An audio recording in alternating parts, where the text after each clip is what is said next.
നമ്മൾ തുടർച്ചയായിട്ട് നമ്മുടെ ഒരു കമൻറ്റ് സെക്ഷനിൽ വരുന്ന ഒരു സ്റ്റോക്കാണ്, അല്ലെങ്കിൽ യൂട്യൂബിൻ്റെ വീഡിയോസിന് അടിയിൽ വരുന്ന ഒരു സ്റ്റോക്കാണ് HFCL എന്ന് പറയുന്നത്.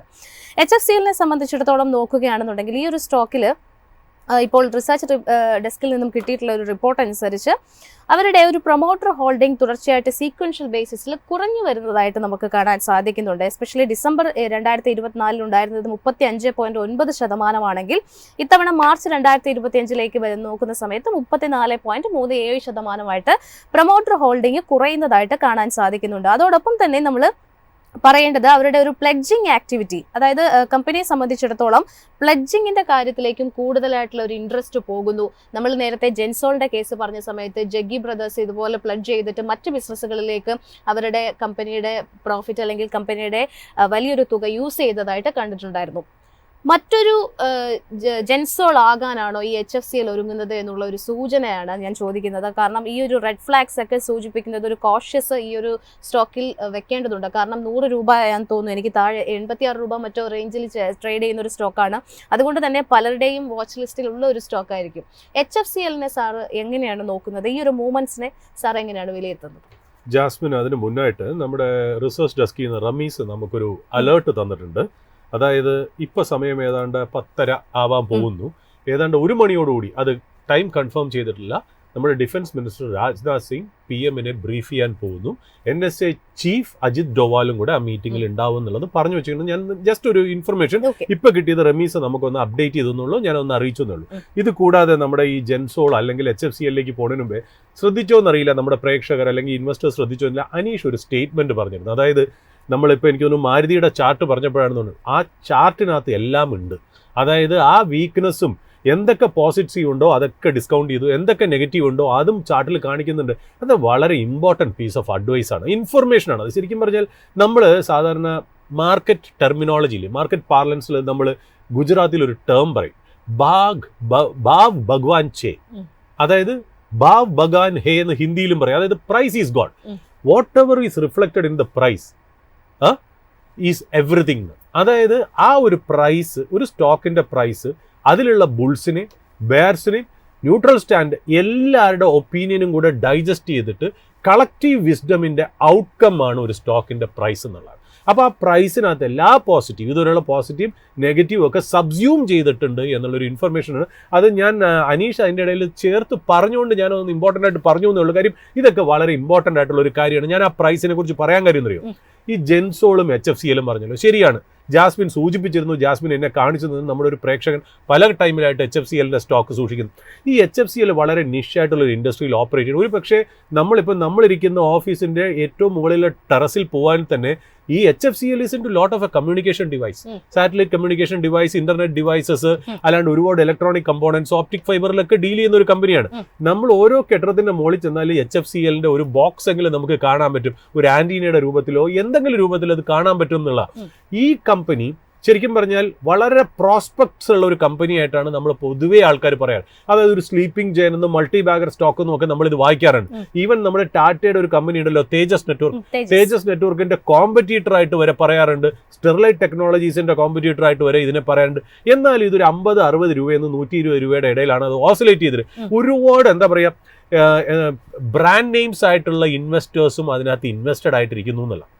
ഒരു പക്ഷേ ഈ സ്റ്റോക്കിന് ഇത്രയും ഓപ്പർച്യൂണിറ്റി ഉണ്ടായിട്ടും ഭയങ്കര ഒരു പെർഫോമൻസ് വരാത്തത് കാരണം ചിലപ്പോൾ ഈ പറയുന്ന പോലെ പ്രൊമോട്ടർ പ്ലഡ്ജിങ്ങും അല്ലെങ്കിൽ പ്രൊമോട്ടർ സെല്ലിങ്ങും തന്നെ ആയിരിക്കാം എന്നുള്ള.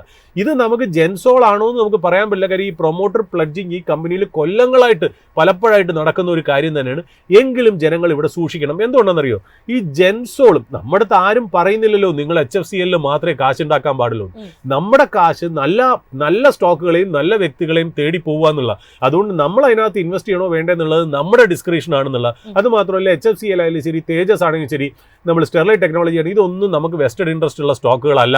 രണ്ടാമത് ഈ പറയുന്ന പോലെ നമ്മൾ ഇതൊരു അഡ്വൈസ് ആയിട്ടും കൺസിഡർ ചെയ്യുന്നില്ല. ബട്ട് ഈ ജെൻസോളിന്റെ കാര്യം വന്നില്ലേ, ജെൻസോളിൽ ഏറ്റവും വലിയ ഇൻഡിക്കേഷൻ ഇത് തന്നെയായിരുന്നു.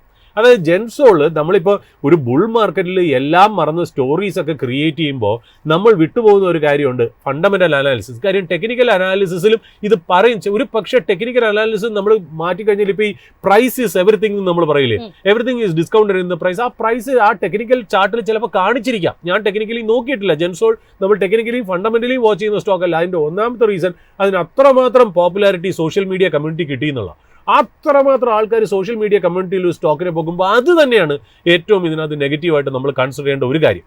രണ്ടാമത് നമ്മളിത് ഫണ്ടമെന്റലി നമ്മൾ ഇതുകൊണ്ടാണ് ജനങ്ങളോട് പറയുന്നത് വെറും ഒരു എന്താ പറയുക ചാർട്ടും ഒരു മാർക്കറ്റ് ഇൻഫ്ലുവൻസും മാത്രം പോകരുത്, കുറച്ചൊക്കെ ഒരു ഫണ്ടമെന്റൽ അനാലിസിസ് ഒരു സ്റ്റോക്കിൽ നടത്തണം. കാര്യം അങ്ങനെ നോക്കിയാൽ മാത്രമേ ഇതിന്റെ ഷെയർ ഹോൾഡിംഗ് പാറ്റേണിൽ പ്ലഡ്ജിങ് കാണുള്ളായിരുന്നു ജെൻസോളിൽ. അതേപോലെ തന്നെ പ്രൊമോട്ടർ വിൽക്കുന്നതും അതിനകത്ത് തെളിഞ്ഞ് കാണുള്ളായിരുന്നുള്ളത് വളരെ ക്ലിയർ ആണ്. അപ്പോൾ ഈ HFCL കുറിച്ച് നമ്മുടെ ഇൻവെസ്റ്റർ അങ്ങനെ ഒരു റിസർച്ച് നടത്തിയതിൽ ഞാൻ അദ്ദേഹത്തെ വ്യക്തിപരമായിട്ട് അതിനകത്ത് അപ്രീഷിയേറ്റ് ചെയ്യുന്നു, ഞാൻ ഒരുപാട് റെസ്പെക്ട് ചെയ്യുന്നു എന്നുള്ള കാര്യത്തിൽ നമ്മൾ ഈ കാര്യങ്ങളൊക്കെ നോക്കേണ്ടത്. കാര്യം HFCL ചിലപ്പോൾ നാളെ ഒരു ഗ്രേറ്റ് ഇൻവെസ്റ്റ്മെന്റ് ആയി മാറാം. അവർ ഈ പ്ലഡ്ജൊക്കെ റിവോക്ക് ചെയ്ത് പ്രൊമോട്ടർ ഇനിയും ബൈ ചെയ്തേക്കാം. ബട്ട് ഇതൊരു റെഡ് ഫ്ലാഗ് ആണ്, അത് തലയ്ക്ക് വെക്കണം, അത് എപ്പോഴും നമ്മൾ ഓർത്ത് വെക്കണം എന്നുള്ള ജെൻസോൾ നമുക്ക് പാഠമായിട്ട് പഠിപ്പിച്ചു എന്നുള്ള. പിന്നെ രണ്ടാമത് ഈ ജെൻസോൾ പോലത്തെ കമ്പനി നമുക്ക് എങ്ങനെ അവോയ്ഡ് ചെയ്യാം എന്നുള്ളതാണോ ജാസ്മിൻ നമ്മൾ ചോദിച്ചത്. നമ്മൾ ഇന്ന് ആഴ്ച മുമ്പേ സംസാരിച്ച് നമ്മുടെ വേറൊരു പ്രേക്ഷകയും നമ്മുടെ അടുത്ത് ചോദിച്ചിട്ടുണ്ടായിരുന്നു. അതായത് പ്രൊമോട്ടർ പ്ലഡ്ജിങ്, അതേപോലെ ഈ പ്രൊമോട്ടറിന്റെ സ്റ്റേക്ക് റെഡ്യൂസ് ചെയ്യുക, ഇതൊക്കെ ഒരു ഇമ്പോർട്ടൻറ്റ് ഫാക്ടറാണ്. രണ്ടാമത് ഒരുപാട് സോഷ്യൽ മീഡിയയിലും ഒരുപാട് ന്യൂസ് ആർട്ടിക്കിൾസും ഒക്കെ വരുന്നത് ഒരു പ്രൊമോഷൻ്റെ ഒരു പബ്ലിക് റിലേഷൻസ് ഒരു PR ആക്ടിവിറ്റി ആയിട്ടായിരിക്കാം പല കമ്പനി ഇതിനെ യൂട്ടിലൈസ് ചെയ്യണത് എന്നുള്ള റെഡ് ഫ്ലാഗ് നിങ്ങൾ മനസ്സിൽ വെച്ചോളണം. അത് രണ്ടാമത്തെ കാര്യം. മൂന്നാമത്തെ കാര്യം ഇതിനകത്ത് ഈ കോർപ്പറേറ്റ് റെസിഗ്നേഷൻ, CFO റിസൈൻ ചെയ്യുക, അല്ലെങ്കിൽ ചാർട്ടേഡ് അക്കൗണ്ടൻസ് മാറുക, അല്ലെങ്കിൽ ഇമ്പോർട്ടൻറ്റ് കീ മാനേജ്മെന്റ് പേഴ്സണിലെ റെസിഗ്നേഷൻസ് ഒരു റെഡ് ഫ്ലാഗ് എടുത്ത് നമുക്ക് നോക്കാവുന്നതാണ്.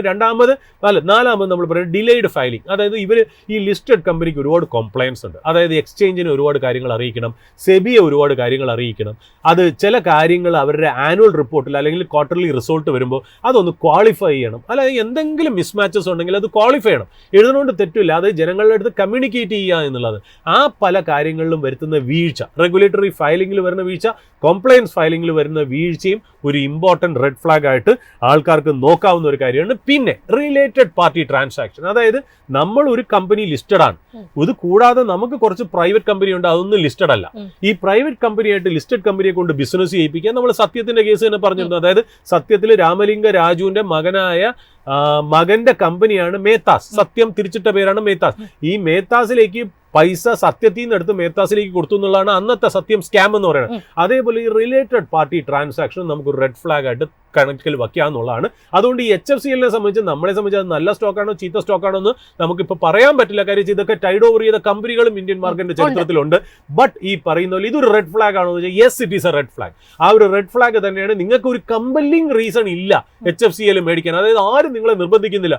നിങ്ങൾക്ക് ധീരതയ്ക്കുള്ള അവാർഡ് മേടിക്കാനായിട്ട് നിങ്ങൾ HFCL ഒന്ന് മേടിച്ച് കാണിക്കൂ എന്ന് നിങ്ങളുടെ ആരെങ്കിലും പറയണമെങ്കിൽ മാത്രം HFCL മേടിക്കുക. അല്ലെങ്കിൽ നിങ്ങൾക്ക് തീർച്ചയായിട്ടും അതിൽ നിന്ന് അവോയ്ഡ് ചെയ്യാവുന്നതാണ്. കാര്യം ഈ വക കാര്യങ്ങളായിരുന്നു ജെൻസോളിൽ കിട്ടിയിരുന്ന ആദ്യത്തെ ഒരു ഇൻഡിക്കേഷൻ എന്നുള്ളത്. മറ്റുള്ള ജെൻസോൾ ആവർത്തിക്കാതിരിക്കാൻ അല്ലെങ്കിൽ നമ്മുടെ പ്രേക്ഷകരോ നമ്മുടെ ഇൻവെസ്റ്റേഴ്സോ അതിൽ ചെന്ന് പെടാതിരിക്കാനും വേണ്ടി നമ്മൾ 3-4 ഗൈഡ് ലൈൻ പറഞ്ഞു എന്നേ ഉള്ളൂ. ഒരുപാട് ഫണ്ടമെന്റൽ റീസൺസ് നമുക്ക് അതിനകത്ത് സ്റ്റേറ്റ് ചെയ്യേണ്ടതായിട്ടുണ്ട്.